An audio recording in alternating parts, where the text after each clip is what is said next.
Welcome student in concept coaching classes. आज हम पढ़ रहे हैं अपनी क्लास 10th का chapter 10 light reflection and refraction. या हम कहें अगर फिज़िक्स की बात करें तो फिज़िक्स का तो ये पहला चैप्टर है, अगर साइंस की बात करें तो चैप्टर 10 है ये। यहाँ हम पढ़ेंगे लाइट। हमारे पास 2 यूनिट पढ़नी है हमें फिज़िक्स में, एक लाइट पढ़नी है, दूसरी इलेक्ट्रिसिटी पढ़नी है। तो लाइट का ही हमारा पहला टॉपिक है जिसमें हम लोग पढ़ने जा रहे हैं रिफ्लेक्शन एंड रिफ्रैक्शन के बारे में। तो चलिए स्टार्ट करते हैं। What makes thing visible, what makes thing visible यानी क्या होता है जिसकी वजह से हमारी चीज़ें हमें दिखाई देती हैं। यानी कोई चीज़ अगर हमें दिखाई देता है तो ऐसा क्या है जिस वजह से हमें कोई चीज़ दिखाई देती है। तो उसका लिए अगर हमें क्वेश्चन पूछा जाए तो क्या होता है कि अगर an object reflect light that falls on it, this reflected light when received by our eyes enables us to see things. यानी क्या होता है कि कोई ऑब्जेक्ट जो होता है वो लाइट जब उसके ऊपर पड़ती है तो वो उसको रिफ्लेक्ट करता है। ठीक है, जब लाइट किसी ऊपर ऑब्जेक्ट के ऊपर पड़ती है, यानी जैसे कि इसके ऊपर आपकी ये आपको दिखाई दे रही है ना, ये कॉपी आपको दिखाई दे रही है, तो क्या हो रहा है कि लाइट इसके ऊपर पड़ती है और ये लाइट के उसके ऊपर पड़ रही है और वो आपके ऊपर रिफ्लेक्ट होकर आपकी आइज़ में जा रही है, जिस वजह से आपको ये चीज़ें दिखाई दे रही है। क्योंकि आपकी आइज़ में एक लेंस होता है, आई लेंस होता है, जो इसको रिफ्लेक्शन के बाद इसकी इमेज आपकी आइज़ पर बनती है। अभी मैंने क्या क्या बोल डाला, रिफ्लेक्शन, इमेज, ये वो, आपको तो समझ में नहीं आया होगा, तो सब समझ में आएगा धीरे धीरे जब आप इस चैप्टर को स्टार्ट करोगे। तो चलिए आगे बढ़ते हैं। रिफ्लेक्शन ऑफ लाइट जो कि हमारा चैप्टर ही है। रिफ्लेक्शन से मतलब क्या होता है? रिफ्लेक्शन का मतलब परछाई, या रिफ्लेक्शन का मतलब एक तरह से कह सकते हो आप कोई चीज़ जो रिफ्लेक्ट होके आती है, जो वापस लौट के आए, उसको कहते हैं रिफ्लेक्शन। तो हम देखते हैं रिफ्लेक्शन ऑफ लाइट यहाँ पे पढ़ना है हमें। तो होता क्या है ये, when light falls on a highly polished surface, most of the light get reflected back to the same medium. This phenomena is known as reflection of light. जब कोई लाइट जो है किसी हाईली पॉलिश सरफेस के ऊपर पड़ती है, highly polish surface का मतलब क्या हो गया कि कोई चमकदार सतह पर अगर लाइट पड़ती है, कोई अगर चमकदार सतह है उसके ऊपर लाइट पड़ती है, तो क्या होती है, मोस्ट ऑफ द लाइट जो होती है वो वहाँ से वापस आ जाती है। ठीक है, तो इस फिनोमेना को ही हम कहते हैं, जो उसी मीडियम में वापस लौट आती है, तो इस फिनोमेना को हम लोग बोलते हैं जैसे कि रिफ्लेक्शन ऑफ लाइट। जैसे कि ये हो गया आपका मीडियम, लाइट यहाँ से आई और जब यहाँ से इसके ऊपर पड़ेगी तो ये जैसे इसके ऊपर पड़ी, ये जो था चमकदार सतह थी, तो ये क्या गई, यहाँ से ऐसे वापस चली गई। तो जब यहाँ से वापस चली गई तो ये क्या कहलाएगा आपका, ये प्रोसेस ही आपकी रिफ्लेक्शन ऑफ लाइट कहलाती है। ठीक है, तो रिफ्लेक्शन ऑफ लाइट का मतलब क्या हो गया, किसी भी लाइट रेज का किसी हाईली पॉलिश से टकरा कर वापस लौट जाना। जैसे फॉर एग्जांपल आप किसी के घर जाते हो और उसके घर पे ताला लगा होगा, तो आप क्या करोगे, आप वहाँ से ताला देख के वापस आ जाओगे। तो इसका मतलब वो लॉक ज़रूरी है। यानी अगर यहाँ हाईली पॉलिश सरफेस नहीं हुआ तो लाइट पूरी पास हो जाएगी, तब रिफ्लेक्शन नहीं होगा। इसका मतलब रिफ्लेक्शन होने के लिए सबसे बड़ी कंडीशन क्या है, सबसे मेन कंडीशन क्या है, हाईली पॉलिश सरफेस होना, यानी चमकदार सरफेस होना। और यही एक फ़र्क होता है आपका कांच में और एक मिरर में, एक दर्पण और एक कांच में यही फ़र्क होता है। आपसे पूछ लिया जाता है कि नॉर्मल जो हमारा कांच होता है उसके आर पार हम देख सकते हैं, लेकिन जो मिरर होता है उसके आर पार हम नहीं देख पाते, क्योंकि मिरर के पीछे क्या होता है आपको पता होगा, मिरर के पीछे एक शाइनी सिल्वर सरफेस होता है। तो वो जब मिरर है, हमारा नॉर्मल मिरर है, नॉर्मल मिरर के ऊपर अगर हम क्या करते हैं, कोई सिल्वर सरफेस अगर लगा देते हैं, पीछे उसके ऊपर सिल्वर कोटिंग कर देते हैं, तो तब आप देखोगे कि आपको जो उसकी उधर वाले पार की चीज़ें वो दिखाई नहीं देती, आपको उसमें खुद की शक्ल दिखाई देने लगती है। इसका मतलब क्या हुआ, लाइट उस मिरर पे पड़ी और उससे रिफ्लेक्ट होकर आपकी आइज़ पे पड़ी और आपको वो चीज़ें दिखाई देने लगी। तो क्लियर हो रहा है रिफ्लेक्शन ऑफ लाइट क्या होता है, उससे आपको आपका रिफ्लेक्शन होने लगा, आपको अपना फेस दिखाई देने लगा। ठीक, अब यहाँ पर हमें मोस्ट इंपॉर्टेंट टॉपिक है laws of reflection. Laws of reflection क्या होते हैं, ये है आपके लॉज। यहाँ पर क्या होता है, देखिए ये प्लेन मिरर है, ये प्लेन मिरर है, ये देखिए पॉलिश हुई है, इस साइड पॉलिश है, ये पॉलिश को शो कर रहा है। इसके ऊपर ये इंसिडेंट रे है, कोई रे इसके ऊपर गिरी, ठीक है, किसी एंगल आई से। ये एक नॉर्मल है जो कि अपने से खींचा गया है 90 डिग्री पे, और ये नॉर्मल से कितना डिग्री का एंगल बना रही है, आई डिग्री का एंगल बना रही है। और फिर देखते हैं जैसे इसके ऊपर पड़ेगी तो ये टकरा के इसी मीडियम में वापस लौट जाएगी। ठीक है, और ये जो एंगल बनाएगी वो क्या बनाएगी, आर। यहाँ पर आई आपका एंगल ऑफ इंसिडेंस है और आर आपका एंगल ऑफ रिफ्लेक्शन है। ठीक है। लॉ क्या कहता है हमें, लॉ कहता है कि the incident ray the normal to the surface at the point of incidence and the reflected ray all lie in the same plane. कहता है कि जो इंसिडेंट रे है, normal at the point of incidence, ये point of incidence हो गया यहाँ पर नॉर्मल, और ये जो रिफ्लेक्टेड रे है ये तीनों हमारी एक प्लेन पर लाई करती है। देखिए एक ही प्लेन पर तो लाई कर रही है, ये है आपका, और इसके ऊपर क्या हो रही है आपकी, ये हो गई रिफ्लेक्टेड रे, ये हो गया नॉर्मल, और ये हो गई हमारी इंसिडेंट रे। तीनों हमारी इसी प्लेन पर पॉइंट ऑफ इंसिडेंस पर लाई कर रही है, ठीक है। तो ये हो गया पहला लॉ। सेकेंड लॉ क्या होता है कि ये जो एंगल ऑफ इंसिडेंस आई होता है वो हमेशा एंगल ऑफ रिफ्लेक्शन आर के बराबर होता है। तो आई हमेशा एंगल आई जो है वो एंगल आर के बराबर होगा, ठीक है। यानी जितने एंगल से आएगी उतने ही एंगल से वापस जाएगी। अब आते हैं इमेज। इमेज क्या होती है, इमेज यानी कि आपको पता है कि इमेज के लिए हम लोग क्या बोलते हैं कि इसकी इमेज बन रही है, तो यानी पॉइंट ऑफ कन्वर्जेंस और the point from where the light appears to diverge after reflection is called image. अब ये क्या बोल दिया मैंने, ये जो लाइट आपकी टकराई यहाँ पर, टकराने के बाद ये जहाँ भी जाती है, ठीक है, तो एक ही लाइट तो होती नहीं है, 2-3 लाइट्स होंगी।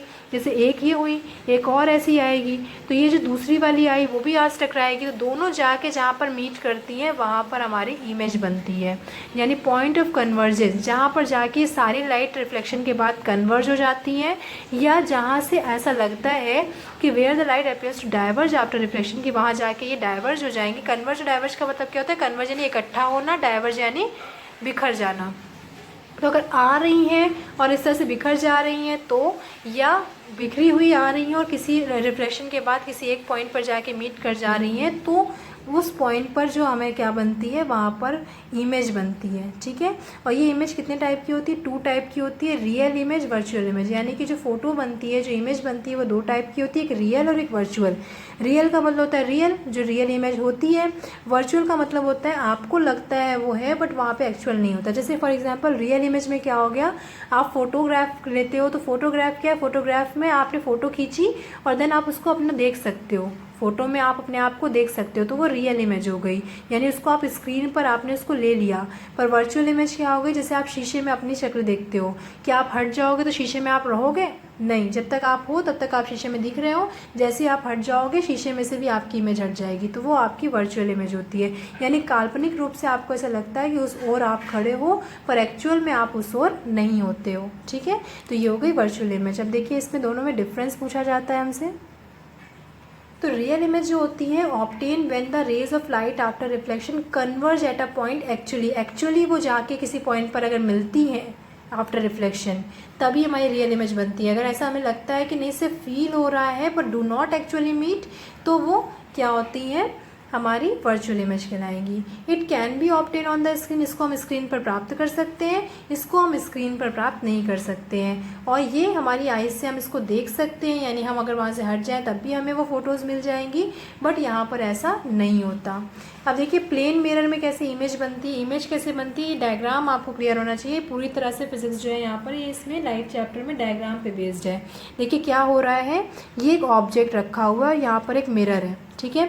अब ऑब्जेक्ट से देखिए यहाँ पर क्या हो रही है, 2 लाइट रेज निकल रही हैं, एक लाइट रेज सीधी जा रही है और एक लाइट रेज इसके पॉइंट पर जा रही है। अब आपको पता है कि जो इसके पॉइंट पर जा रही है, यानी जो इस साइड जा रही है, वो क्या होंगी, टकरा के वापस लौट जाएंगी, ऐसे यहाँ से टकरा के ऐसे वापस लौट जाएंगी, यानी आई एंगल आर एंगल के बराबर होगा। ये तो हमारा क्या था, ये हमारा एक तरह से देखिए ये आपका लॉ ऑफ रिफ्लेक्शन ही तो था, यहाँ से आई और यहाँ से वापस लौट गई, ठीक है। और दूसरी जो है, दूसरी हमारी सीधी जा रही है, 2 रेज निकल रही है, एक नीचे चली गई, 2 से ज़्यादा भी निकल सकती है, लेकिन हम 2 ही बताते हैं जिससे कि समझाने में समझने में ईजी होता है। ज़्यादा रेज बता देंगे तो हमें समझ में ही नहीं आएगा। तो ये सीधी जो जा रही है, अब सीधी यहाँ से टकराई, अब ये सीधी यहाँ से टकराई और यहीं से वापस लौट गई, क्योंकि देखिए आपकी ये क्या हो रही है, 90 डिग्री पे टकरा रही है, तो 90 डिग्री से ही वापस लौट आ रही है, ठीक। तो ये वाली यहाँ से टकराई, यहीं से वापस हो गई, और ये वाली यहाँ से टकराई, यहाँ आ गई। अब इसको अगर हम मिरर के पीछे वर्चुअली अगर पीछे की ओर बढ़ाएं, ये वर्चुअली यानी काल्पनिक रूप से बढ़ा रहे हैं, एक्चुअल में ऐसी पीछे कहीं नहीं है, तो जब इसको पीछे की ओर बढ़ाते हैं और इस वाली को भी पीछे की ओर, यानी जो आफ्टर रिफ्लेक्शन के बाद ये जो है पीछे की ओर बढ़ाते हैं और इसको भी पीछे बढ़ाते हैं, तो हमने कहा था जिस पॉइंट पर ये कन्वर्ज होती है वहीं पे इमेज बनेगी। तो इसको जब हमने पीछे की ओर बढ़ाया, इसको भी पीछे की ओर बढ़ाया, तो ये यहाँ पे कन्वर्ज हो रही थी, इसका मतलब यहाँ पर हमें इमेज मिल रही है। और इमेज कैसी मिलेगी, जैसा ए बी है सेम वैसी इमेज मिलेगी हमें। तो इस तरह से देखिए, ये आप हो, शीशे के सामने खड़े हो और आपकी इमेज आपको यहाँ मिल रही है। जितनी डिस्टेंस पे आप खड़े हो उतनी ही डिस्टेंस पे आपको इमेज मिलती है। जैसे जैसे आप पास होते जाओगे ये इमेज भी आपके पास आती जाएगी। जितने बड़े आप होगे उतनी ही बड़ी आपकी इमेज होगी। यही होता है। तो देखिए डायग्राम आप समझ लीजिएगा। ये ऑब्जेक्ट था, यहाँ से दो रेज निकली, एक सीधी गई तो सीधी ही वापस लौट आई, ठीक, एक नीचे यहाँ पे गई पॉइंट ऑफ इंसिडेंस पे तो उतने ही एंगल से इधर वापस लौट गई। अब जो वापस लौट रही है उसी को पीछे की ओर बढ़ा रहे हैं। देखिए ये भी वापस लौट रही है, इसको पीछे की ओर बढ़ा रहे हैं। दोनों को पीछे की ओर बढ़ाने पर जहाँ वो मीट करेगी वहीं पर हमारी इमेज मिलती है। अब ये इमेज कैसी है हमारी? ये इमेज वर्चुअल है। एक्चुअल में तो हम यहाँ पर नहीं है ना, ये हमारी एक इमेज है और वो भी वर्चुअल इमेज है। आप हट जाओगे तो ये भी गायब हो जाएगी, स्क्रीन पर आपकी नहीं मिल पाएगी। तो can not be obtain on screen, तो ये क्या हो गई? वर्चुअल। और कैसी है? देखिए इरेक्ट है। दो तरह की होती है, या तो इरेक्ट होती है या तो उल्टी इन्वर्टेड होती है। तो ये जैसे हम है वैसे ये भी है, यानी कि खड़ी ही है तो इरेक्ट है।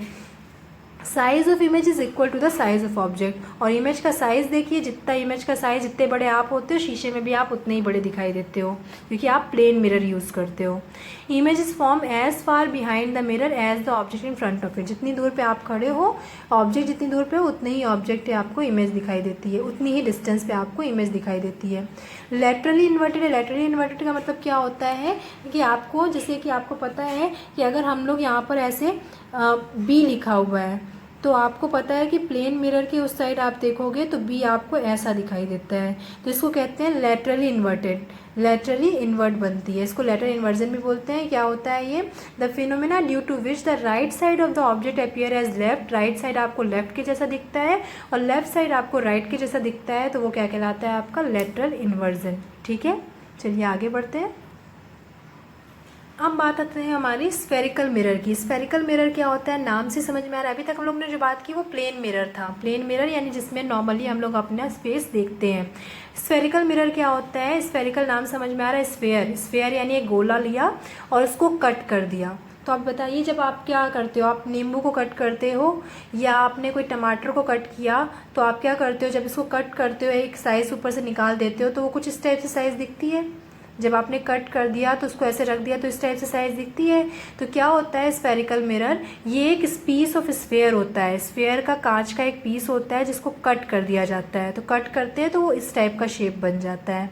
अब उसके ऊपर इस टाइप का शेप बन गया। अब उसमें या तो हम बाहर साइड पॉलिश कर दें या तो अंदर साइड पॉलिश कर दें। जब बाहर साइड पॉलिश करते हैं तो दूसरे टाइप का मिरर बनता है, जब अंदर साइड पॉलिश करते हैं तो दूसरे साइड का मिरर बनता है। जैसे कि मैंने आपको बताया ना, आपकी बॉल होती है, आपने जो वो कैनवस की बॉल आप खेलते हो अपने क्रिकेट बॉल के लिए, तो आप जब उसको बीच से कट कर देते हो तो आपको कुछ ऐसा शेप मिलता है कटोरी टाइप का। तो ये जो कटोरी टाइप का शेप है जब आप रखोगे तो कुछ ऐसे ही बनेगा। ठीक है, ये ऐसा कुछ आपने कट कर दिया, ये पूरा था आपका, ये पूरा आपका सर्कल था, आपने इसको बीच से कट कर दिया, ये आपका इस तरह से कटोरी टाइप का शेप बन गया। इसको आपने ऐसे रखा तो ये क्या हुआ? ये आपकी एक मिरर बन गया। अब ये जो मिरर बना है इसमें हम बाहर पॉलिश कर सकते हैं या तो अंदर पॉलिश कर सकते हैं। तो इस तरह से दो मिरर मिलकर हमें तैयार होते हैं। स्फेरिकल मिरर 2 टाइप्स के मिलकर तैयार होते हैं। अगर हम जो पॉलिश है, जो पॉलिश करते हैं वो पॉलिश हम कहाँ करें? अगर आउटर साइड में पॉलिश करें, कर्व साइड में, बाहर साइड में पॉलिश करें तो कॉनकेव मिरर कहलाता है, और अंदर साइड पॉलिश करें तो कॉन्वेक्स मिरर कहलाता है। तो spherical mirror whose reflecting surface, reflecting surface का मतलब क्या हो गया? ये जो मिरर सिल्वर सरफेस का दूसरा पार्ट है, ये अंदर वाला। तो स्फेरिकल जिसका रिफ्लेक्टिंग सरफेस कर्व हो इनवर्ड, ये रिफ्लेक्टिंग सरफेस देखिए अंदर की ओर घुसा हुआ है और पॉलिश जो है वो बाहर की ओर है। एक ही चीज़ को आप समझ रही है तो पॉलिश वाले को समझ रही है तो इसको उल्टा लिखिएगा। तो पॉलिश देखिए बाहर की ओर है, अगर पॉलिश आउटर स्फेरिकल सरफेस पे है तो कॉनकेव होगा, अगर पॉलिश इनर स्फेरिकल सरफेस पे है तो कॉन्वेक्स होगा। अब ये हो गया कॉनकेव कॉन्वेक्स। अब कॉनकेव कॉन्वेक्स इस टाइप के दो मिरर और हमने देख लिए। प्लेन मिरर तो हम लोग पढ़े ही थे। अब हम लोग यहाँ जो पूरी बात करेंगे वो कॉनकेव और कॉन्वेक्स मिरर पे बात करेंगे। अब इससे बात करने से पहले हम लोग थोड़ा सा चलते हैं अपने understanding few term related to spherical mirror. कुछ टर्म्स होते हैं जिनको हमें पता होना चाहिए, जिनकी डेफिनेशन हमसे एग्जैक्टली पूछ ली जाती है एग्जाम में। डिफाइन द टर्म करके एग्जैक्टली इसकी डेफिनेशन आती है एग्जाम में। तो देखिए ये था हमारा एक स्फेरिकल मिरर जिसको यहाँ से हमने कट कर दिया, ये यहाँ से इस पार्ट से इसको कट कर दिया गया। ठीक है, ये पार्ट से इसको कट कर दिया कि डैशेड डैशेड लाइन जो है ये अब नहीं है इसमें। तो बताइए इसका अगर सेंटर जो है वो C था, रेडियस जो है इसकी R थी, तो ये जो पॉइंट है हमारा, ये पॉइंट है P और ये हो गया F, ये जो लाइन है ये प्रिंसिपल एक्सिस। अब इसकी डेफिनेशन पढ़ते हैं। अपार्चर क्या होता है? अपार्चर का मतलब होता है ये जितना बड़ा एरिया है, तो रिफ्लेक्टिंग सरफेस का जो विड्थ होती है, चौड़ाई, ये जितनी बड़ी है, जैसे ये वाला देखिए डायग्राम, यहाँ चौड़ाई हमारी छोटी सी, अपार्चर कम था, यहाँ मैंने थोड़ा बड़ा डायग्राम बनाया तो अपार्चर ज़्यादा है। अपार्चर का मतलब जो गेट है वो कितना बड़ा है, कि कोई जो लाइट है वो कितने बड़े गेट पे आ सकती है। अब अगर इसी को हम और बड़ा कर दें तो इस तरह से इतना बड़ा हो जाएगा, तो ये अपार्चर होता है इसका गेट। तो the width of the reflecting surface from which reflection take place is called aperture, तो ये इसका अपार्चर है। ठीक है। पोल क्या होता है? जो सेंट्रल पॉइंट होता है, ये पूरी लाइन का देखिए, जो ये पूरे कर्व का सेंट्रल पॉइंट है, तो सेंट्रल पॉइंट क्या कहलाता है? आपका पोल। तो central point of the reflecting spherical surface, ये रिफ्लेक्टिंग स्फेरिकल सरफेस है, इसका बीचों बीच का पॉइंट, या यहाँ पर देखा जाए तो इसका ये बीचों बीच का पॉइंट, ये क्या कहलाएगा? आपका पोल कहलाता है। ठीक है, डेफिनेशन आती है डायरेक्टली आपकी, तो ये पोल कहलाता है। अब आते हैं आगे सेंटर ऑफ कर्वेचर पे। तो सेंटर ऑफ कर्वेचर क्या होता है? ये जो हमारा स्फेरिकल मिरर है, ये जिस स्फीयर का बना हुआ है, उस स्फीयर के सेंटर को ही सेंटर ऑफ कर्वेचर कहते हैं, और उस स्फीयर की रेडियस को ही रेडियस ऑफ कर्वेचर कहते हैं। ठीक है, यानी ये जो पर्टिकुलर पार्ट हमने कट करके निकाल लिया, ये जिस स्फीयर का बना होगा, ठीक है, उसकी जितनी लेंथ है। अब देखिए ये तो हमारे पास है नहीं, तो हम अपने से मान लेंगे कुछ कि इतनी रेडियस है और इतना ये सेंटर है। तो सेंटर ऑफ कर्वेचर क्या हो गया? The centre of sphere of which the spherical mirror is a part, जिस स्फीयर का पार्ट है स्फेरिकल मिरर, उसके सेंटर को ही सेंटर ऑफ कर्वेचर कहते हैं, और उसकी रेडियस को ही रेडियस ऑफ कर्वेचर कहते हैं। या हम कह सकते हैं पोल और कर्वेचर के जो सेंटर है, सेंटर ऑफ कर्वेचर है, सी और पी के बीच की लेंथ को ही आर कहते हैं। सी और पी के बीच की लेंथ को ही आर कहते हैं। देखिए यहाँ से सी और पी के बीच की लेंथ को ही आर कहते हैं। तो the distance between C and P is known as radius of curvature. ठीक, और देख लेते हैं फोकल लेंथ। फोकल लेंथ क्या होती है? पी और एफ के बीच की जो डिस्टेंस होती है वो एफ कहलाती है। ठीक है, प्रिंसिपल एक्सिस क्या होती है? सी पी और एफ से होकर जाने वाली लाइन, या सी और पी से होकर जाने वाली लाइन ही क्या होती है? Principal axis. तो क्या हो गया? The straight line joining the pole and the centre of curvature is called the principal axis. Focus क्या होता है? The point on the principal axis where a beam of light parallel to the principal axis actually meet after reflection or appear to come is called principal focus. principal focus क्या होता है? Light जो आती है तो ये after reflection, टकराने के बाद जिस पॉइंट पर मीट होती है, यहाँ से आती है, टकराने के बाद जिस पॉइंट पर मीट करती हैं, यानी रिफ्लेक्शन के बाद जिस पॉइंट पर मीट करती हैं, उसको कहते हैं हम लोग फोकस, उसको कहते हैं फोकस। ठीक है, तो पहले देखिए फोकस की और डेफिनेशन अच्छे से क्लियर कर लेते हैं। देखिए ये है आपके पास ये principal focus, light rays that are parallel to the principal axis. तो देखिए ये पैरेलल है प्रिंसिपल एक्सिस के, ये पैरेलल है, और पैरेलल है, यहाँ पे टकराने के बाद ये क्या हो रही है? वापस लौट आ रही है इसी रास्ते में। तो देखिए ये फर्स्ट वाली रेज आई, टकराई, वापस लौट गई, सेकेंड वाली रे आई, टकराई, वापस लौट गई, थर्ड वाली रे इधर से देखिए ये आई, टकराई, वापस लौट गई, फोर्थ वाली रे टकराई, वापस लौट गई, और सब एक ही पॉइंट से होकर जा रही हैं। जिस पॉइंट से होकर जा रही हैं उसी को हम लोग कहते हैं प्रिंसिपल फोकस। यानी कि जो light rays that are parallel to principal axis, ये बीच वाली पैरेलल एक्सिस है, अब प्रिंसिपल एक्सिस है सी और पी को मिलाने वाली, इसके पैरेलल लाइन जो जाती हैं वो टकराने के बाद after reflection converge at a specific point, ये किसी स्पेसिफिक पॉइंट पर कन्वर्ज होती है, मिलती है आफ्टर रिफ्लेक्शन, और इसी पॉइंट को हम क्या बोलते हैं? Principal focus of concave mirror. ठीक है, अब यहाँ पे देखिए एरो ज़रूर बनाइएगा, इधर से जा रही है तो ये वाला एरो, और वापस आ गई तो ये वाला एरो, तो ये बन गया, तो ये हो गया हमारा focus of the concave mirror. अब ऐसे ही हम देख लेते हैं कॉन्वेक्स मिरर का क्या डेफिनेशन होती है। तो इंसिडेंट रे, अभी देखिए उसका उल्टा भी हो सकता है कि ये रेज जो है अगर अपोजिट है इस टाइप से, हमारा कॉन्वेक्स मिरर जिसमें अंदर की ओर पॉलिश है, तो ये टकराने के बाद इधर की ओर वापस जाएंगी, ये टकराएगी तो अभी नीचे नहीं आएगी, ये टकराने के बाद ऐसे वापस जाएगी, तो ये टकराई इधर गई, देखिए ये पहली वाली रे आई, ये आई, टकराने के बाद ऐसे गई, फिर ये आई, टकराने के बाद ये गई, फिर ये आई, रिफ्लेक्शन के बाद ऐसे गई, फिर ये आई, फिर सीधे निकल गई, फिर ये वाली आई इधर गई, फिर ये वाली आई इधर गई, फिर ये वाली आई इधर गई। इन सबको जो पीछे की ओर हम मिलाएंगे तो ये किसी एक पॉइंट पर मीट करती है, इसी पॉइंट को हम लोग फोकस कहते हैं। तो incident ray parallel to principal axis after reflection appear to diverge from a fix point on the principal axis called principal focus of convex mirror. तो ये हो गया हमारा फोकस। क्लियर हो रहा है।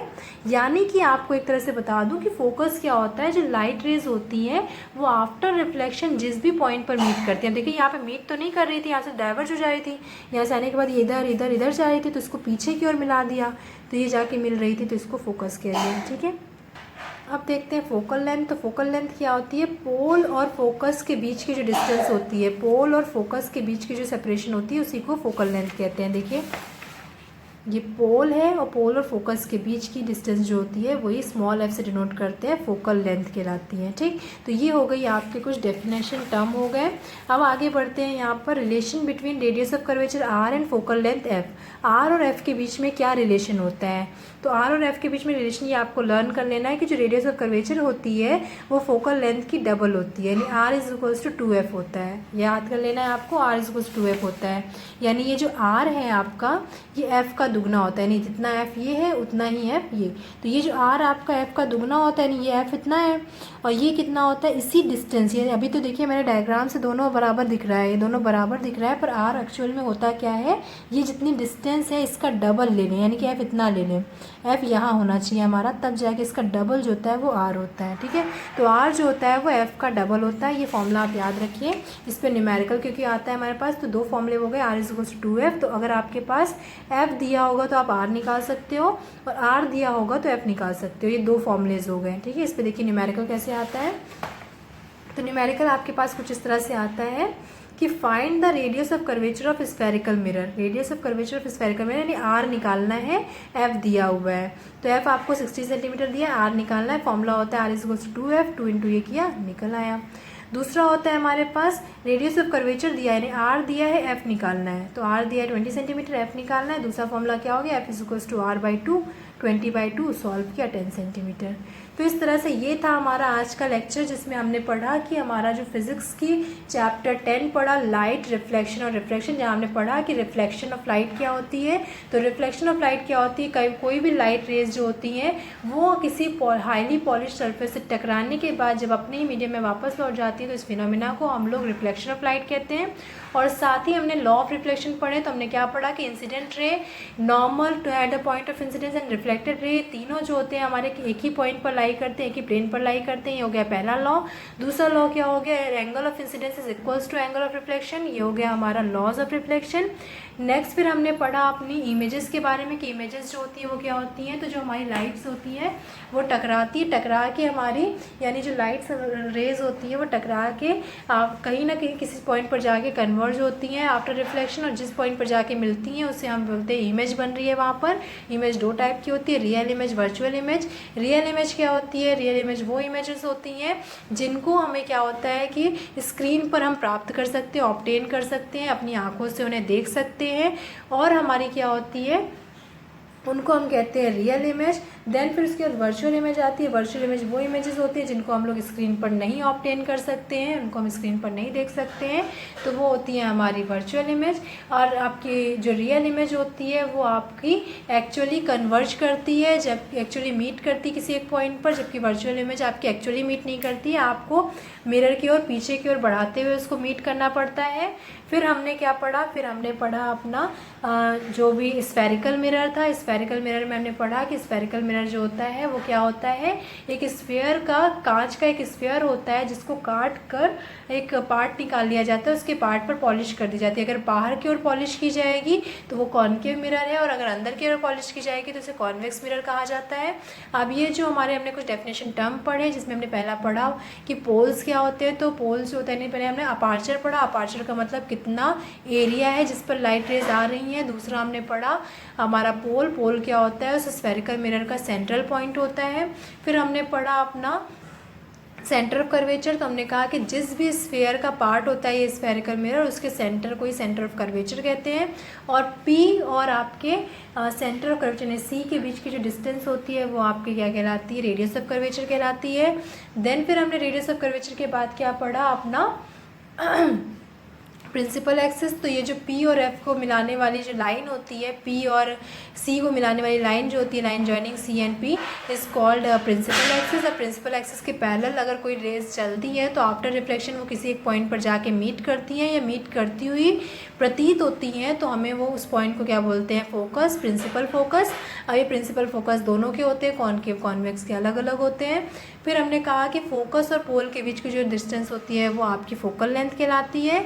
फिर हमने रेडियस ऑफ कर्वेचर और फोकल लेंथ के बीच में रिलेशन पढ़ा, R=2F और F=R/2, और उस पर 2 न्यूमेरिकल्स करें, और इस तरह से हमारा ये जो लेक्चर है वो कंप्लीट होता है। नेक्स्ट वीडियो हम लेके आएंगे अपने नेक्स्ट टॉपिक पर, जिसमें हम इमेज फॉर्मेशन के बारे में पढ़ेंगे, और वहाँ से हम लोग जो है उसको प्रैक्टिकली जो डायग्राम्स है वो बनाना सीखेंगे।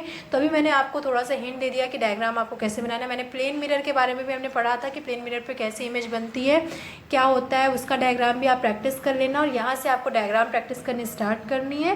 तो चलिए, तब तक के लिए thank you for watching this video. मिलते हैं आपसे नेक्स्ट वीडियो में, तब तक के लिए गुड बाय, गुड लक।